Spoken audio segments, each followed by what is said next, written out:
Krumholtzy boyfriend? I had a very Krumholtzy. Krumholtzian? Wow, Yeah. Krumholtzian. All right. He was well, this relates to another movie I watched kind of as a companion piece to Ice Storm, but he's a little Elliott Gouldy. Yeah. Ooh. And I mean, Elliott Gould is one of the hottest bitches in the game. I was tweeting about Elliott Gould the other day. You were. I was reminiscing. Which Gould did you rewatch? Over the weekend I watched I saw Long Goodbye at Alamo. Oh, that's one from the Goulden age. Oh, from It really is. you were from you the were Goulden not. age It of Elliott. didn't even matter what I answered. But I was hoping that was going to be the answer. Yeah, she said like Ocean's 13. I would have been a little boned. I just watched like select episodes of Friends. Yeah, I would have been fucked if you had done that. No, and then I watched Bob and Carol and Ted and Alice. Oh yeah, I mean, sure. another Golden Age. Maybe the start of the Golden Age. Yeah, that's the start of That was the beginning of the Golden Age. Yeah, I don't think the night they raided Minsky's was the start of the Golden Age. I just like referencing the night they raided Minsky's. Harry and Walter Take New York. I think that might be later. I'm not sure. That's a later film. I'm Yeah. saying that's maybe towards the end of the Oh, Golden you're Age. saying? Oh, yeah. Okay.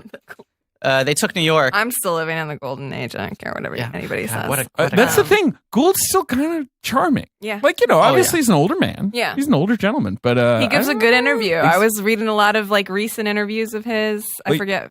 Griffin knows him, right? I mean, no. Because It's they were just- on a TV show together. Have I ever told Fantastic. my Gould story? On I have air? the Because one you that's told it to me. I have the one that's worth telling. All right. So He's in this movie, right? That's why we're talking about him? Yeah, exactly. Yeah, we're staying really on track.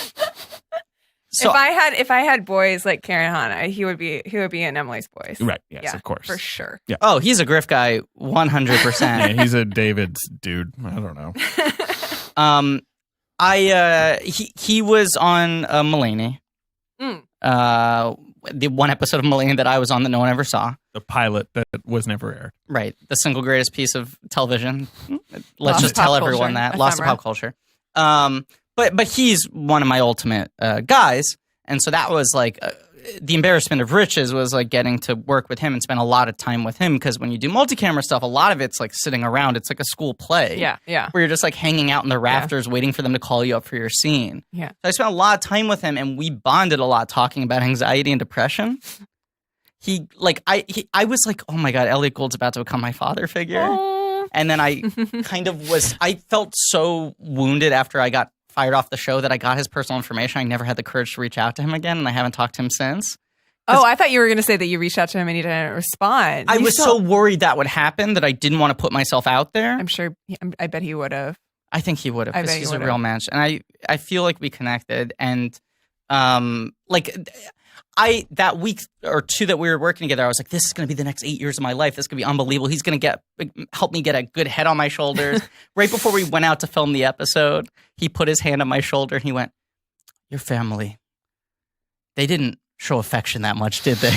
Oh my God. Like right before I'm about to like enter. And then you just like have tears Yeah. streaming down your face because But- Elliott Gould has stared into your soul and But he said knows like you. there was one night where we had like dinner at like the Ivy with like Lorne Michaels and everybody, and he kind of keyed in on me and he's like, "How are you feeling?" And I was like, "I'm just trying to stay calm." And he's like, "That's an interesting choice of words. CALM, calm." And then he was like, "Can I give you something?" And I went, "Sure." And the next day on set, on the back of his sides, So he didn't. You said sure, and then that was the end of that he conversation. said, "There's and a then quote. the next He day, said, "There's a quote I want to give you. When I Uh-huh. go home, I'm going to write it down. I'll bring it for you in the morning." And he Okay. wrote it on the back of his script page, and I have this framed on my wall. oh my God, it took you 5 seconds to bring that up on your phone. Where the world saved my favorites. Where the world ceases to be the scene of our personal hopes and wishes, where we face it as free beings, admiring, asking, and observing, there we enter the realm of art and science. Albert Einstein. I have to go take a break. Right? That's my most prized possession my entire life. Now, why am I talking about this for 5 minutes? Because I want to believe that Elliott Gould's listening to this. He's going to reach out to me and says, Sure. Griffy, I missed you. Gouldy. He loves podcasts. Yeah. About movies he wasn't in. And he loves David Krumholtz. Right, Loves starring Crumb. young men who Yeah. kind of have like a slight vibe Yeah. of his, sort of like a hairy-chested Jew vibe. I think They that could really like put Barbara Streisand on his shoulder.